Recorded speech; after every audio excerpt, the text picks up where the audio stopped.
ସାରା ରାଜ୍ୟରେ ଖୁବ୍ ଧୁମ୍ଧାମ୍ ଜନ୍ମାଷ୍ଟମୀ ଉତ୍ସବ ପାଳନ କରାଯାଉଛି। ଉପଲକ୍ଷେ ନବାନ୍ନ ପ୍ରସାଦ ବଣ୍ଟନ କାର୍ଯ୍ୟକ୍ରମ ପୁରୁଣା ସହରସ୍ଥିତ ଗୋପୀନାଥ ମନ୍ଦିର ବେଢ଼ାରେ ଅନୁଷ୍ଠିତ ହୋଇଥିଲା। ପ୍ରାୟ 2000 ଭକ୍ତ ପ୍ରସାଦ ପାଇଥିଲେ। ଜନ୍ମାଷ୍ଟମୀରେ ଗୋପୀନାଥ ମନ୍ଦିରର ବହୁ ଭକ୍ତମାନେ ସମାଗମ ହୋଇଥିଲେ।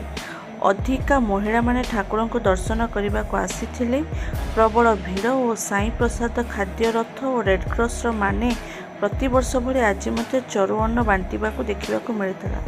ଉକ୍ତ କାର୍ଯ୍ୟକ୍ରମକୁ ସମ୍ପାଦନ କରିଥିଲେ ସାଇ ପ୍ରସାଦ ଖାଦ୍ୟ ରଥ, ରେଡ୍କ୍ରସ ସ୍ୱେଚ୍ଛାସେବୀ ଅନୁଷ୍ଠାନର କର୍ମକର୍ତ୍ତାମାନେ।